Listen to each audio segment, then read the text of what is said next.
So it all started with one single conversation where Susanna was telling me about how we could make a material from coconut water. And it's just fascinating, like how you could turn coconut water into a material, like something which is solid. Welcome to Mindful Businesses, presented by Sarani, and I'm your host, Vidya Iyer. In our podcast, we bring to you brands which are mindful in their practices and processes. A mindful business adopts and employs sustainable social, economic, and environmental practices.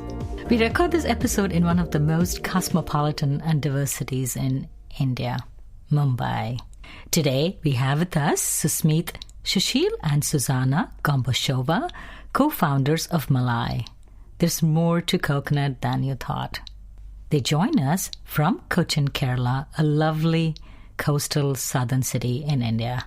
Welcome, Susanna and Susmeet. Hello, Vidya. Hello, Vidya. Thank you so much for inviting us to your podcast. It's great. I was absolutely fascinated when I came across your brand.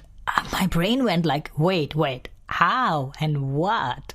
But before we get into that, my roots are from Kerala, and coconuts are very important in every aspect of my life, in terms of food, in terms of medicine, in terms of beauty care, in terms of religion. Yeah. Tell us a little bit about Kerala and its relationship with coconut, how passionate a Keralite is about coconut.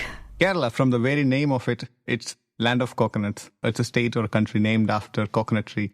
So I don't know if there is any other country or a state which is named after a tree. So it's literally land of coconuts. You take an aerial view of Kerala and you see like dots, green dots, and they are all coconuts. And as you rightly said, it can be used for anything and everything. Food, it's like a tree of life. It's also called a tree of life. And this is one single reason I jumped on this journey, this journey of Malai. So it all started with one single conversation where Susanna was telling me about how we could make a material from coconut water. And it's just fascinating, like how you could turn coconut water into a material, like something which is solid. So that was the start of the story. So who thought about the company and how did you guys go about it? It started with Susanna, so I would ask her to tell the story, how it started. Yeah, actually my journey didn't start with coconuts at all initially. During my studies in London, I was researching a material called bacterial cellulose.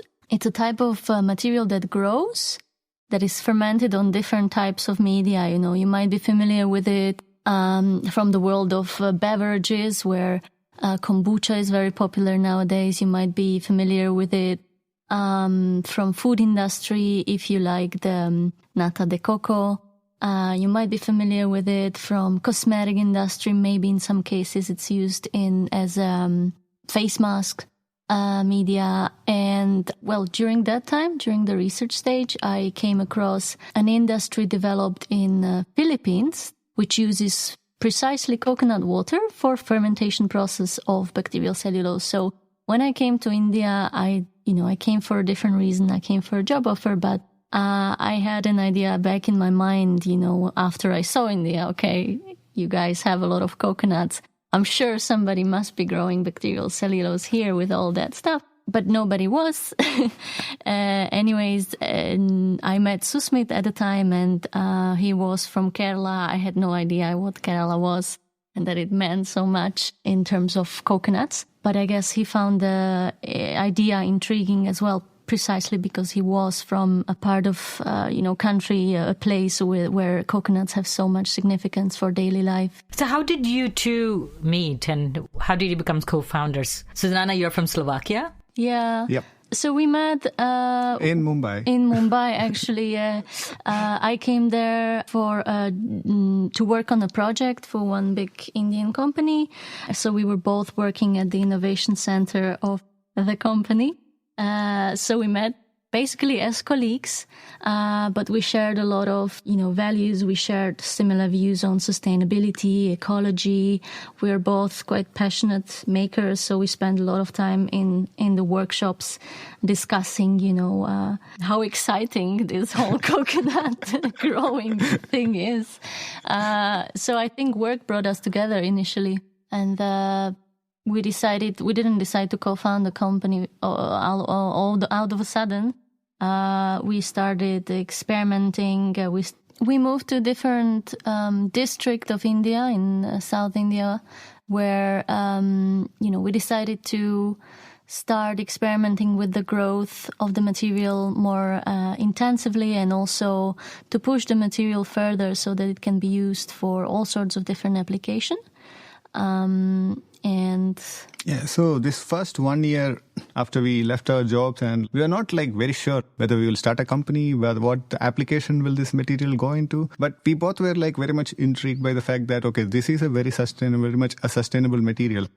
And let's see what this material can offer. So we thought it was like a pure research and like an open-ended research. So we slowly had to narrow it down to one application that we would want to take it forward. Months passed. That's a really big step to quit your jobs. You probably had well-paying, interesting jobs where you're innovating and in this maker space. And you're like, okay, no, we want to try to make fiber out of water. One thing that we undermine a lot is lot of materials. Materials are everywhere. Everything we do is materials. Everything around you is material, and it is one of the most undervalued substance maybe we can give you a little more of background. Sure. As to what prompted us. Yes, please. From the work perspective, we were, as you said, we had jobs, we were on the path of becoming members of this big company. Susmit used to work on water filtration. Yeah, so I used to work on a water purifier. So I worked almost all my years on water purification. Yeah. So... But in this company, the one I was working for and the one we were working for, we are making something very futuristic. Maybe 30, 40 years from now, we will have a water purifier like that. But whereas in the same state of Maharashtra, where Bombay is, people were dying because of water scarcity that year. So, what's the point of you making something for 30, 40 years down the line and you're not solving the problems that your society is facing right now, a few kilometers away from the place you're working?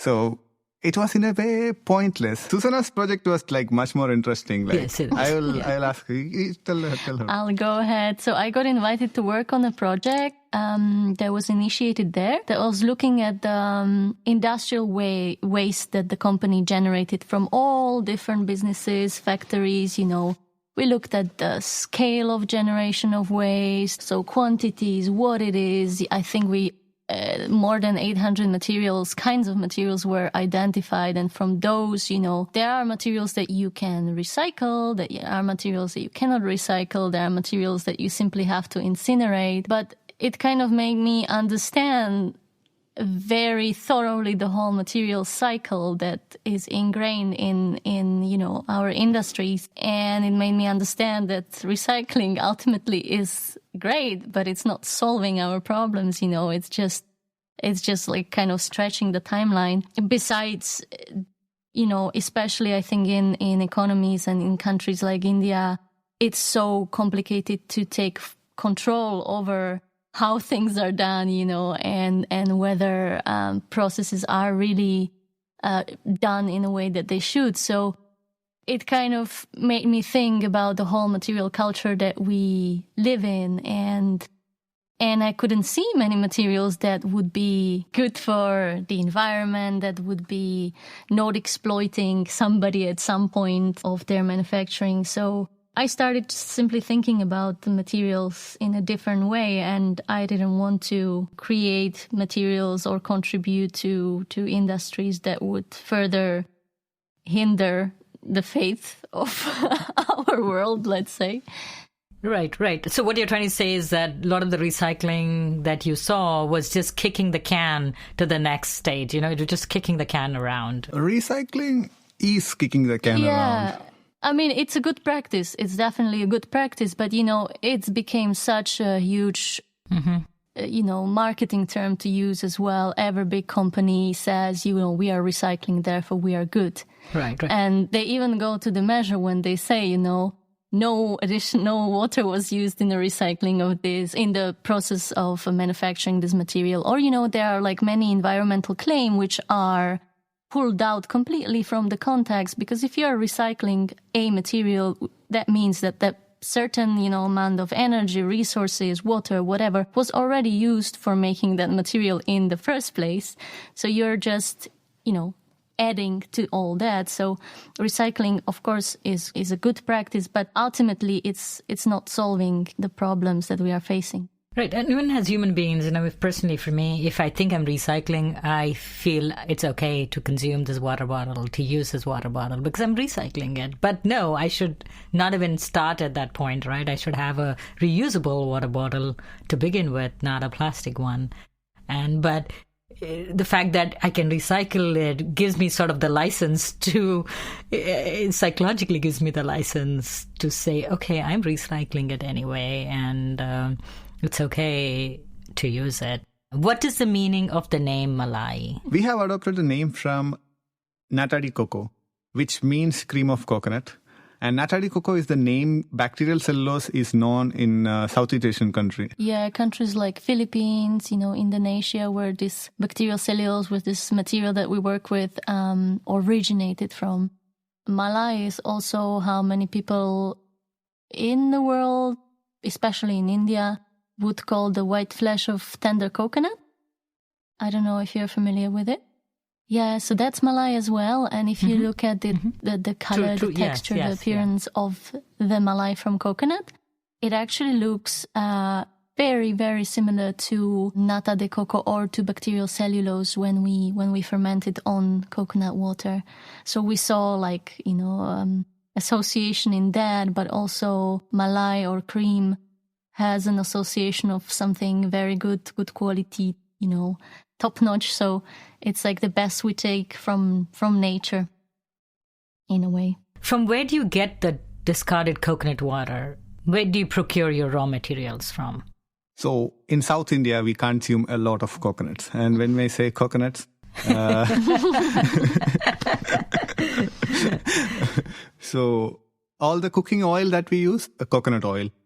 We use it as hair oil and we use it in our daily dishes. And when it comes to bakery and confectionery, we use dry coconut, we use coconut milk. So all these coconuts products which are commercially available are made in some sort of factories. And when you say coconut, they use only the kernel part. They don't use the water part, to be specific. Exactly. So all the products that are available commercially, they use the white flesh of the coconut. And the matured coconut are used for this. And we use the water that is generally thrown out or discarded.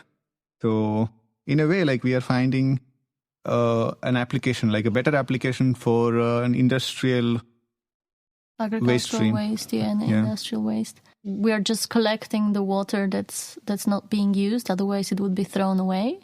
And a small coconut processing unit, according to what we found, can dispose of, 4,000 liters per day easily. It can be more. It can go up to 12,000 with a maybe medium scale. Was it, or large scale? Medium, I think. Medium scale, yeah. Yeah. So it's actually, we are talking about, large quantities of this water. It's not like, few hundred milliliters that are thrown away every day. So that's our primary resource. So what is the science behind the bacterial cellulosis? What is the science? What exactly happens? Is it like making yogurt and kombucha, or how does it work? In coconut water, there is glucose, right? So it's sweet, so it has sugar content. Primarily, we can use any stream, any liquid that has sugar content in it. We call it carbon. So if there is a carbon source, what this bacteria does is, it takes the glucose from it and it links together and makes cellulose. Cellulose is a polymer of glucose. So why this bacteria is doing this is once it makes cellulose, this cellulose starts floating on the top. And this particular bacteria needs both nutrients as well as oxygen. So this flotation setup kind of facilitates that. It makes bacterial cellulose, which is also called the mother. Mother culture, yeah. Yeah. So, and the whole process takes 12 to 14 days. And it really is kind of magical because you start with, let's say, a tray with your coconut water media, which is liquid. And over first 5 days, you can see a little kind of film on the top of the water. And gradually over the days, the bacteria kind of consumes the water and converts it into this jelly. I mean, if I didn't tell you it's cellulose, you probably wouldn't know. I mean, it's difficult to identify. It looks like a strong jelly. And after, 12, 14 days, you can see just the jelly and you can harvest it. So how much coconut water would you need to make like a square foot of your material? Square feet, we don't generally. It's like, 30 by 30 centimeters? Yeah, 30 by 30 No, or you can, whatever is your standard size. So we need around 15 liters of coconuts to make 1 square meter. Okay. Mm-hmm. Square meter. Square meter, yeah. Yeah. So 15 liters of coconut water, we'll have to break like 150 coconuts. Around roughly 150 to 200 coconuts for that. And how durable is this material? If you compare it, what would you compare it to? Leather, fabric, or felt? Not felt. So there is a distinction between, bacterial cellulose in its pure form and then the Malai, which is a biocomposite material that we make, that we kind of formulated here. Mm-hmm. Bacterial cellulose itself in the wet state looks like, kind of like Malai from coconuts, let's say, kind of jelly, but it's difficult to tear it, it would be quite strong. Oh, so you have one more step after that. Do you want to talk about that step? Yeah. Okay. What is that? What do you do with this jelly now? So we harvest the jelly. Mm-hmm. We basically have prepared or invented the formulation of blending this sheet of material with natural fibers. Mm-hmm. We use natural fibers from banana stem, from hemp, and from sisal plants. We form it into a sheet of material. The natural fibers there serve as strengthening agent, as an agent that adds body to the material, which makes it a little more durable as well. And we have a process of dyeing as well. We only use natural dyes. So there are basically several steps into making bacterial cellulose into a sheet of Malai, but they're all quite simple processes. They're all using natural compounds that are all biodegradable, which is kind of a USP, I guess, that we have. And in the end, we would have what we call Malai. What are the unique properties of Malai? Besides being biodegradable and using waste to create the material? Malai, so primarily one thing that I want to make clear is that we are a materials research and development company. We research new materials, and Malai is the first material that we have come up with. As designers, when we work with some materials, like we tend to take the material and use it as it is. Like we don't go back and forth. So when I say back and forth, imagine paper as a material. So if you are a designer, you can make boxes with it, you can make packaging with it. So that is using the material as it is. So when we want to do materials design, like designing with the material, we go back. Like we take the paper and we say that, okay, this was pulp before. So if we look at the pulp, or if we start from the pulp before actually converting it into paper, if we start from the pulp, the possibilities kind of broaden here. So if you can do something like paper mache, you can do something like the pulp forming. The possibilities are more, not just making it into a flat sheet, you can make 3-dimensional objects with it. And if you go one step back again, so it was fiber before, like it was wood, or it was wood chips, or it was some sort of a natural fiber before making it into pulp. You could think of maybe weaving it first and then putting the pulp over it. So, when you start working with the material, like the horizon kind of broadens. So coming back to the question, what are the unique properties of Malai? So there are certain things that we can do with Malai that cannot be done with leather per se, because we have all these stages at a stage we have a stage where there are fibers in the manufacturing process. We have a stage where there's pulp in the manufacturing process. And we have a stage where there is a wet sheet in the manufacturing process.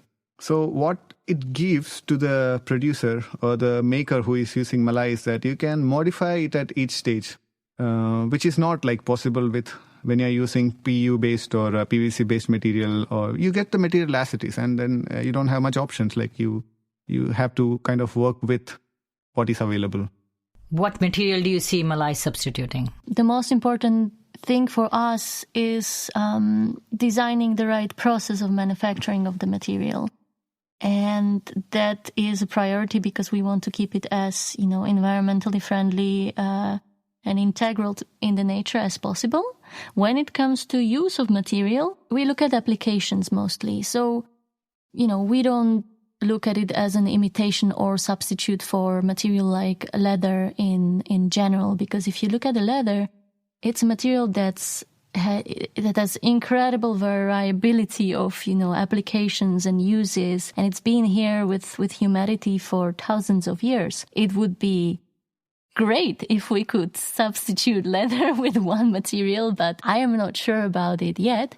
But we already know that we can use Malai instead of leather in some of the applications. So let's say you want to make a bag, you have choices of material. You could use leather, you could use artificial leather, you could use textile. All these materials will give it a little different, feel and touch and whatever. You could use Malai as well. You can use Malai and work with the material in a similar way you would work with leather, which means you can glue it, sew it, you can skive it, you can use it in a similar way as using leather of similar thickness, let's say. You could use it for making sandals or some kind of loafer type shoes. You could use it for furniture features.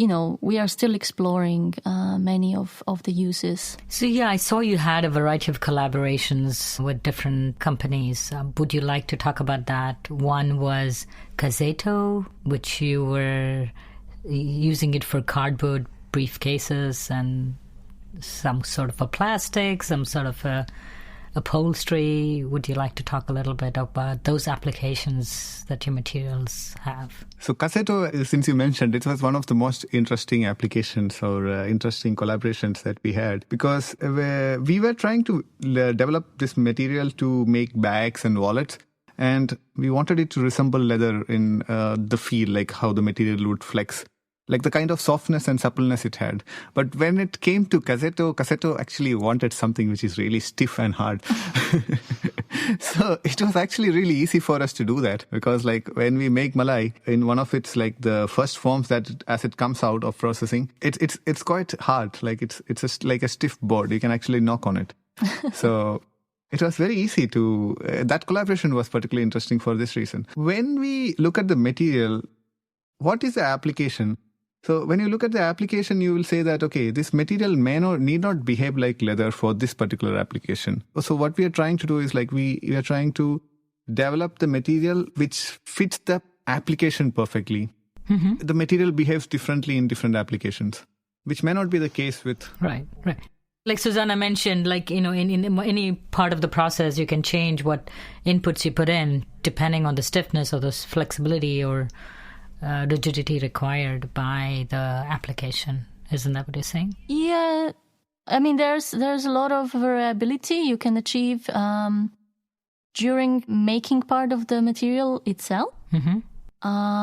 But also, as I mentioned, if you look at our material in comparison with leather itself has many different types, many different, grains.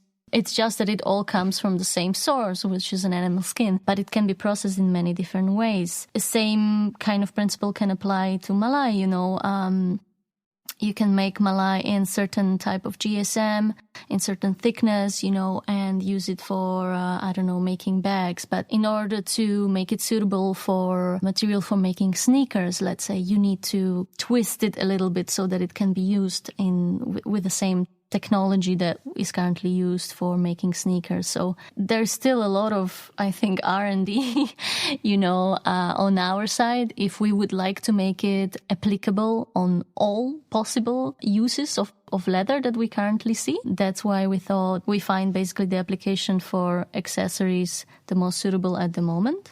When did you start the company? We started the company in 2018. We registered. Basically, we started our research. So primarily the research was for 1 year. Yeah. We are doing just the research, and towards the end of the year, like we had something like, okay, we started making products which resembled the Malai we currently have, and we made a few products like bags and wallets from it.